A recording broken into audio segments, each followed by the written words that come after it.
Greetings! Today on my Focus RS I am doing some data logging with my Club Access port and then getting a custom map done by MSD. Okay, before I actually go anywhere and do the data logging that I will then send over to MSD to get them to do the custom map, we have to set up the access port so that it is going to be logging the appropriate parameters. There are loads and loads of things that the access port can log. So we just wait a couple of seconds for the access port to boot up and to start reading the car.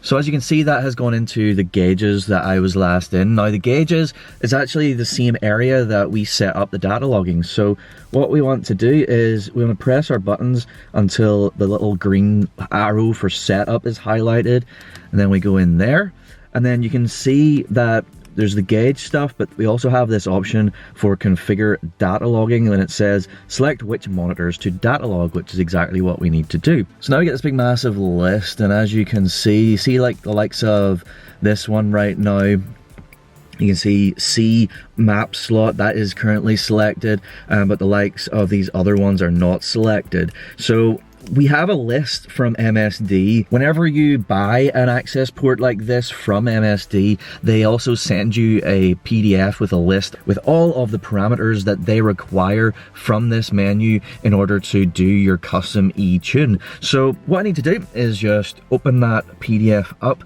because there's no way I can remember that entire big list. So you can see I've got it on my phone here. It's this big list. There's 23 parameters in total, and then there are some potential extras that you can also enable.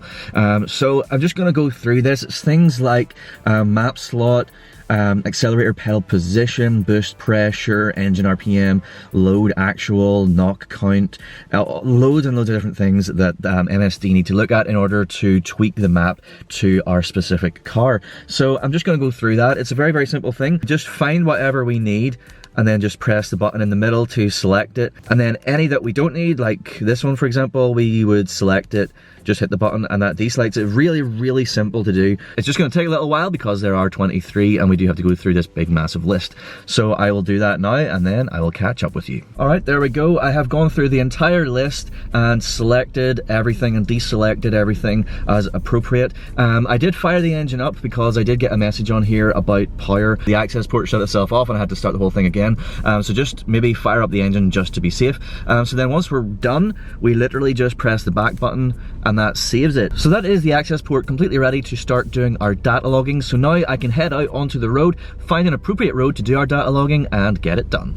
I've found my road here. I've come to a place down in Mexico. Obviously, as far as the road goes, it needs to be relatively straight, relatively flat, and relatively quiet in terms of other people. Going to go track mode. I'm actually also, they say, I mean, obviously it says traction off down there. I'm going to press and hold the traction off button here. Doopy doopy doo. So that's it fully off. They do say that that is a benefit to do that. And then, I don't know if it's necessary, but I'm going to turn this off just in case that affects anything. So that's essentially the prep. We're good to go. So what we need to do now is we need to get rolling. Go first, second as normal, get into third, and then we want to press OK to start our data logging. And then we want to basically floor it, wide open throttle from 2000 RPM all the way to redline, and that is essentially it. Okay, then here we go. First gear, second gear, third gear, data logging.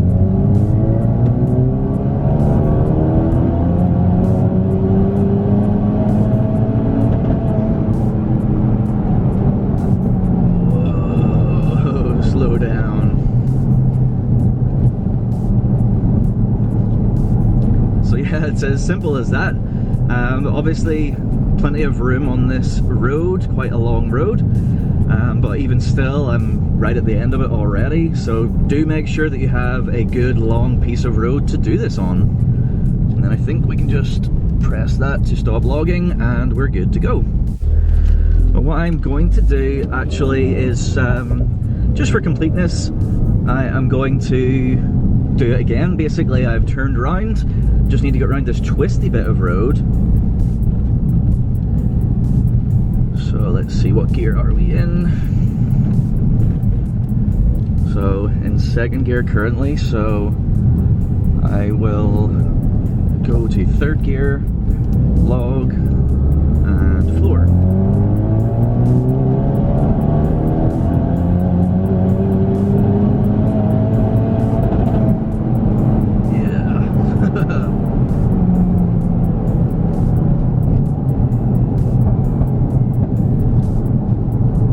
Certainly exciting. And then I'll stop logging there. Now all I gotta do is grab the access port out of the car, take it to my computer, get the log file off it, and send it off to MSD. It is worth noting as well that I have been driving for a little bit before I did that and got the engine up to temp, so you can see the engine oil is at the exact proper operating temperature, and also the temperature, the ambient temperature outside is currently 9 degrees, as you can see, which is favorable. You obviously don't want to do this whenever it's like super duper cold, because your tires won't really work so well, and also my brand new tires are well worn in at this point, so all is good as far as conditions. Okay, then here we are on my computer, and as you can see, I have fired up Access Port Manager. So now all I have to do is connect my access port with the USB cable, so I will do that now. And once you do that, then it starts to power up the access port, and once the access port has fired up, then it will do this, loading access port information, and then you see this list of maps. Now of course we don't need to do anything with our maps just yet, so we change this filter to data logs, and you then get a list of all the data logs. Now I'm pretty sure that these first few were just from me messing around with it. So I'm just going to select these two, and then I'm literally just going to drag and drop into a folder on my computer. You can see I've just created this little folder called MSD to put them in, and they're very small, so the transfer takes no time at all. So literally all I got to do now is go onto my emails and send this over to Stu over at MSD. He will then analyze these files and adjust the map, and then get back to me with a new map. So I will do that now, and then once they get back to me with the new map, I will pick this video up again. Alright, it is a few hours later, and I have got my email back from Stuart at MSD with my new calibration right here, and also this PDF, which he says down here to just modify the parameters that we are logging for the next round of data logging to what it says in this document here. So his email is very detailed. I mean, I'm sure you don't want me to sit and read this whole thing out, but it's really, really interesting reading, but we can just skip down to this bit. So the bottom line, the important bit, your OAR, which we can see if we scroll up here, is the Octane adjust ratio is at -1, which is ideal. ECU is reaching the full load and full advance allowance of your base tune. Knock counts are nice and low under full load, although we have seen some very high revs on the overrun after the rev limit. Your pressures are within expected parameters. Then Stu does ask about rear motor mounts, so I need to jump out and just check that. It's been a while since I put the Mountune mount in, so just need to just go and make sure that that is all okay. So then he mentions a misfire, potentially a small misfire apparent at peak torque. So give it the spark plug gaps the once over. It's been about a year or so since I put in actually these exact same LTR7 plugs, so I must go and check them. I'm not sure how long they're meant to last, but I figure they should be okay. It is a fairly common thing that the spark plug gaps can open up a bit, so I will need to go and check that. And then we have our eTune Custom Revision 1 V3E1 enclosed. So good scope to go ahead and make the first round of eTune revisions. So changes in this calibration. Based on your logs, I have made various changes to the following areas of your calibration: boost profile, ignition profile, load control strategy, wastegate control strategy, cam timing strategy, VCT.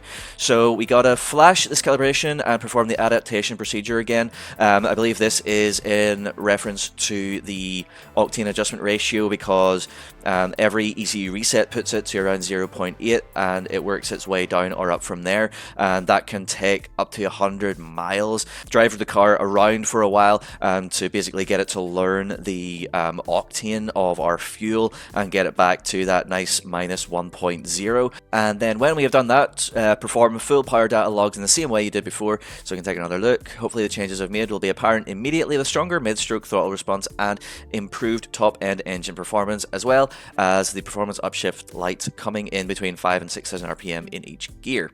So awesome. So I've already downloaded the calibration file, which is this one, and I've just put it in that same MSD folder from earlier on.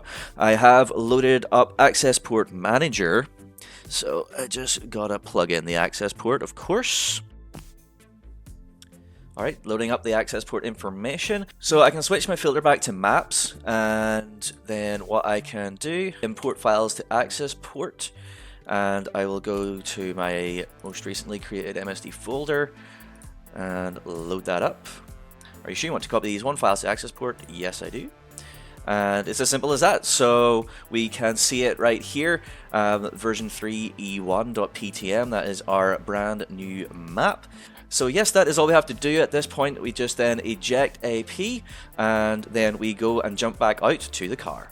Okay, back in the car then, ignition is on, and we are back on the access port. So we go down to, tune your vehicle, change ECU map, it will load the list, and we should be able to find, there it is, V3E1, that is the one. So select that, very nice. And that is the, yes, okay, thank you. So it's just flashing all this stuff up on here on the little screen whilst it does the mapping process, which is flying through decently quick.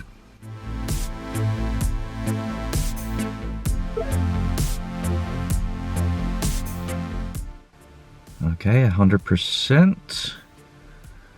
Okay, so it'll probably start doing all sorts of flashy things again. Yep, it is. So resets ECU learning. Change map successful. Please turn ignition key to the off position for at least 15 seconds before starting vehicle. Alrighty, so I'll just do that. So off, and then we'll wait for 15 seconds. Okay, well, that's been probably more than 15 seconds, so I'll just fire it up for the first time.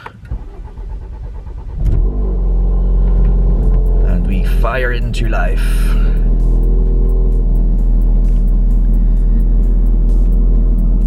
Alright, everything is going as expected so far. I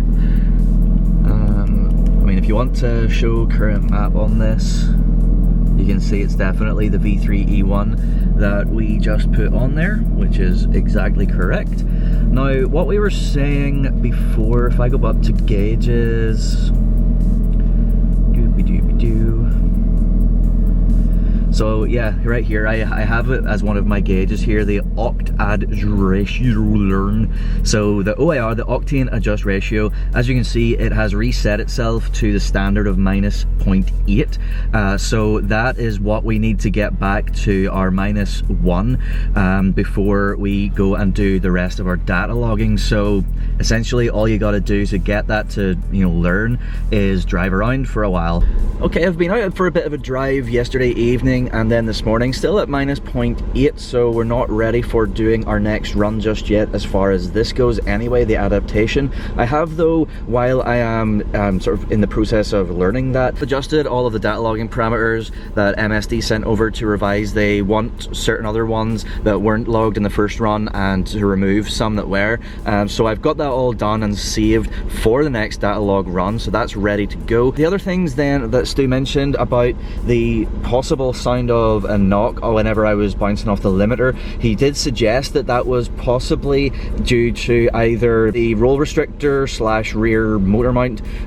So I double checked that. Everything looks good with that, and the bolts are all torqued appropriately. They haven't loosened or anything. The other suggestion then that Stu had was the road slightly bumpy, and it actually was. It was a bit more bumpy than I had remembered. I'm fairly confident that that is just the reason for the microphones picking that up.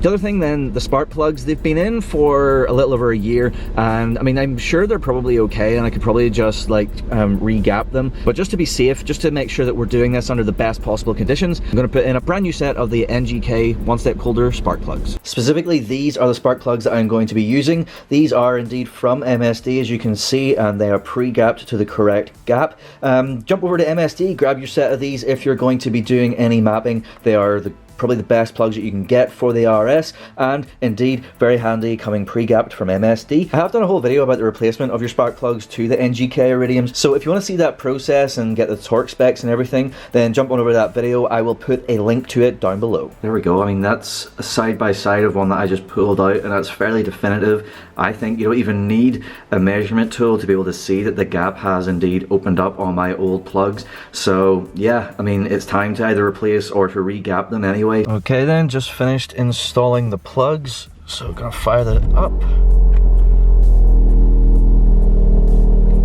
Sounds good. So plugs are good. Just going over here checking this. We're at minus 0.87, so not quite there yet still. Just got to keep putting in some miles to get that down to -1. So I've just been for a drive after putting the plugs in, and oh my goodness, the difference, so much smoother. Like, I didn't realize just how roughed up like the acceleration and the idle had become, but now it is just silky, buttery smooth with this new set of NGK Iridium spark plugs properly gapped by MSD. So I highly recommend that you check your spark plug gaps at least, if not grabbing a brand new set pre-gapped. And of course, I absolutely recommend getting them from MSD. Awesome service, gapped properly, just awesome. Now I'm going to jump out and I'm actually going to check the gap of the plugs that we took out. Okay, I've got all the plugs that we took out lined up here. So then I just have this little coin type of tool to check the gap. So just run it along until it can't go any further. This one is about 0.032, which is out of spec. Remember, these are meant to be 0.026 inches. So let's see, what's the next one? So that is about 0.031, also out of spec. Next one, 0.032. And finally,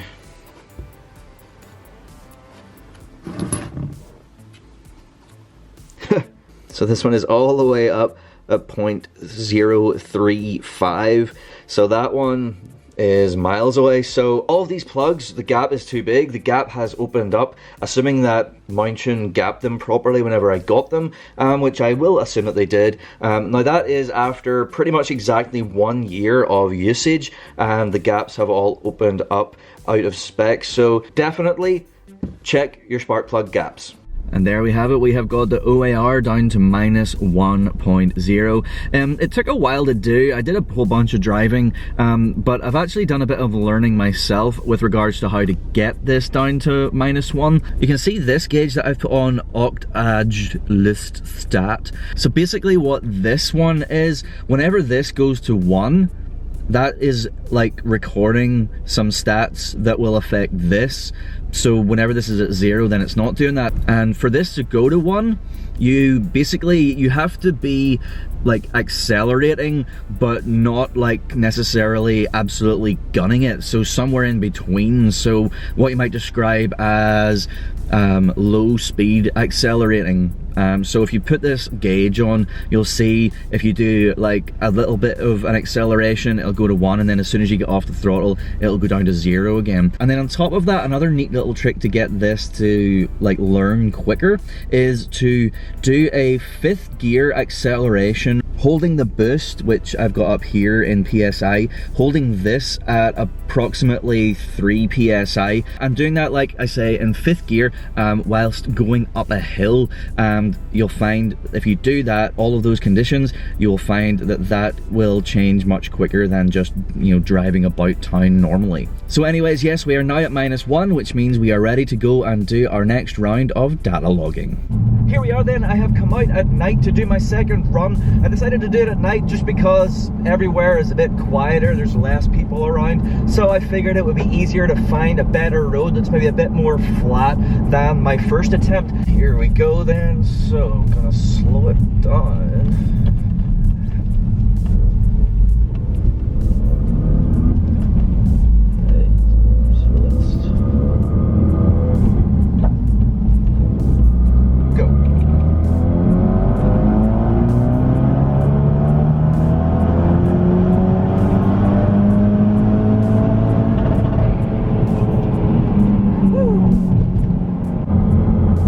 Stop it there, and then I will do another one. Okay, here we are again then, ready for another run.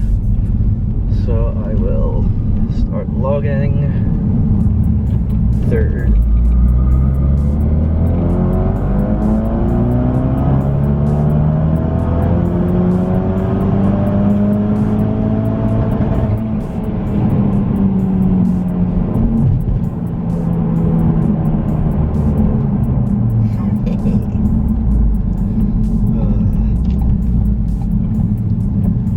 So it definitely feels different than the first set of runs I did. Just running on our first revision of the custom map. So yeah, that's pretty much all I have to do then. Just have to go back to the computer. I'll turn this off. Go back to the computer, plug it in, do the whole exact same process that we did before, and send away the logs to Stu over at MSD, get him to analyze, send back the second revision of the map, and that will be that. Just come out, load it onto the car, and off we go once again, and that will be our custom mapping done. Alright then, out for a drive. Now that we have all done, we have our map updated twice, 2 rounds of logging our data and then sending it off to MSD for Stuart to analyze and sending back revisions of the map. So we've done that twice. We've identified that issue with the spark plugs and got that sorted out, and now we are all said and done and all good. So now I'm just driving around and just seeing what it is like. So now that all is said and done with our custom mapping from MSD, and I've been driving around and playing with it, is it worth it over the regular MSD 420? And the answer to that, very simply, is yes. So I absolutely loved the MSD 420 that I have had on my car now for a reasonable amount of time. I really felt, and I still do feel, that it is a fantastic map, and it's so quick and so convenient and so simple, and MSD, Stu, everybody over at MSD are so nice and helpful in getting that sorted for your car. But now with having a custom version of the MSD 420, I can just feel that extra little bit of awesomeness, especially in the mid-range, that just extra push. To quote a bit of a cliche, a bit of an overused phrase with these things, it really pulls like a train, and that is unfortunately a bit of a cliche, but it is true. You know, if I drop a couple of gears,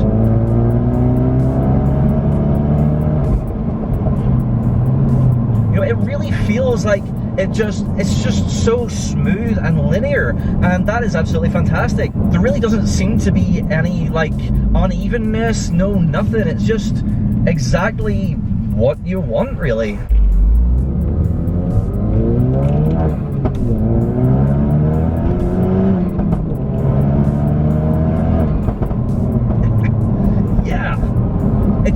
It just feels right.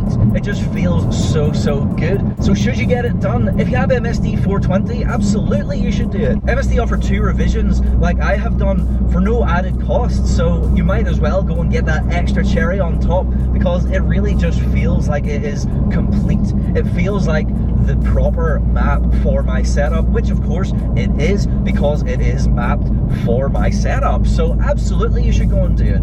Big thank you to Stu and MSD for providing this service.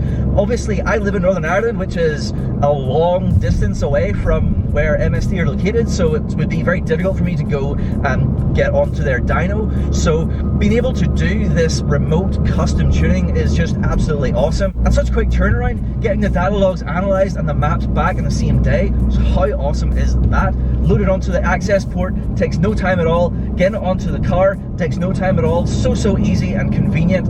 It's just a brilliant way to get a custom map for your car. So big thumbs up for me, I highly recommend it. I hope you like it as much as I do, and I hope you like this video. Thank you so much for watching. Please do like, share, and subscribe for more content to come very soon. Thank you once again. Goodbye.